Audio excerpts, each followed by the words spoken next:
Much for agreeing to speak with us, Honorable Bandim. What are your thoughts around certain, aspect of the public have raised concerns around this, inhibits free speech as the chair of the Information and Technology Committee of Parliament? What are your initial, concerns around this?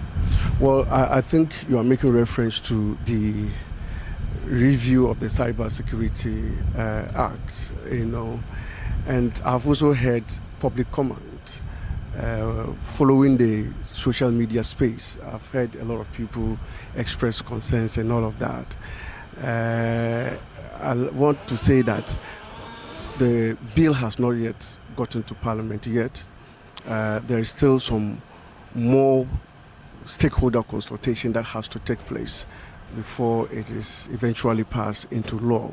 So I would like to assure the Ghanaian public that Parliament is mindful of their free speech, and there is no way Parliament in any way will attempt to gag the media and individual who wish to express themselves freely, because it is enshrined in our 1992 Constitution.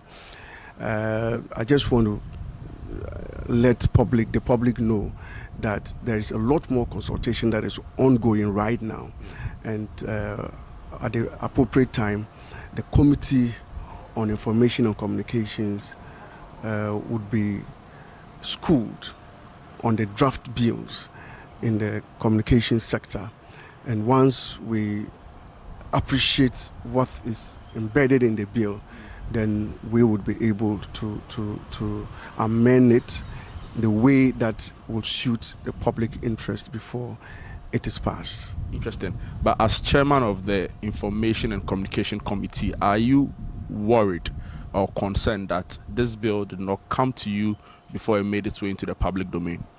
Oh, no, we're not worried at all. I am not worried at all, because it's part of the consultation process. Normally policymakers, such as the ministries, will have to do public engagement on the bills that they bring to Parliament, and it is normal. So I hear that a section of the media, and for that matter, social media fanatics, are already debating it, and it's part of the consultation process. You understand? So it is fine by me. By the time it gets to Parliament or the committee, it would have received the needed attention, the needed review from the drafters before it comes to us. So it will make our work even very easy for us, because it would have been reviewed thoroughly by all stakeholders in the industry before it gets to us. So I'm happy with the debate that is ongoing in the social media space. Let me say that, if you understand what the ministry wants to do, it is to shift from coordination to enforcement. You understand? Because the National Cybersecurity Authority Act seeks to coordinate the activities in the industry. That is what the authority is doing currently. But a revision of what they do will now go to enforce what they are able to identify that are fraud in nature. You understand? And also strengthen jurisdictional collaboration with other countries to ensure that our cyberspace is secured for all of us. Yes. Two quick questions before I let go of you. Also, there are concerns from actors within the space, and I get that as a committee are yet to fully delve into it, but the revenue mobilization aspect of the amendment seek to put a 30% charge on some key players within the cybersecurity space to support the cybersecurity authorities and other agencies like NITA and the rest. Has this come to your notice, even from the public domain? And what will be your first thoughts or reaction to these? Well, I've heard some social media commentators make comments on the fee structure of the Cybersecurity Act. I have no comments right now to make. I just would like it to play out, so that all stakeholders can have their bite on it. and we will observe.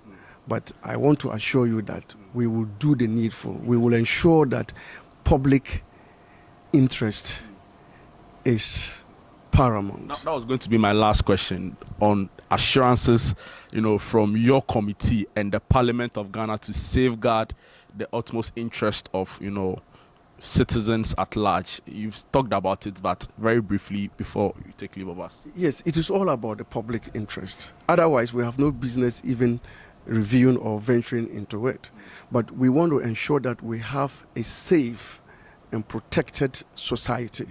And I think that if you undermine the importance of cybersecurity, then you will be undermining your very existence, because you would agree with me that all of our daily activities is centered around what we do with our technology.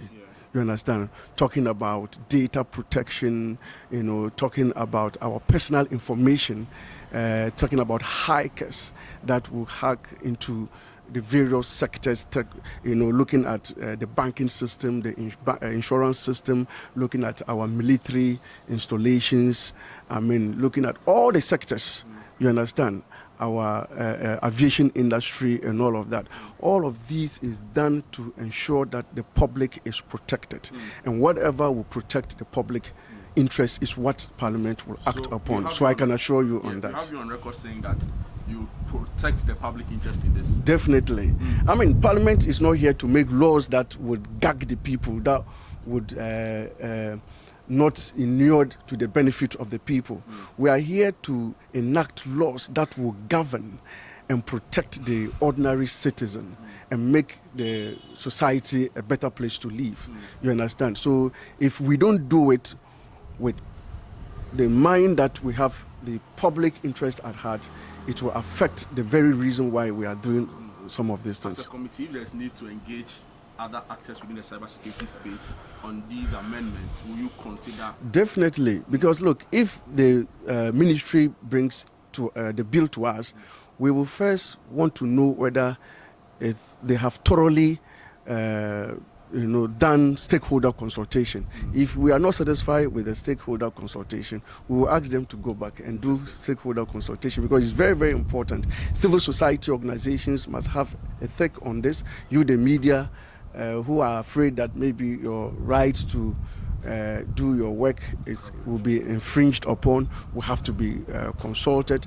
We want the national security to have a stake on this. We want industry players such as operators and all other ICT industry players will have to be consulted. So once they bring the bill without a proper public consultation processes, then we will have to ask them to go back and do that.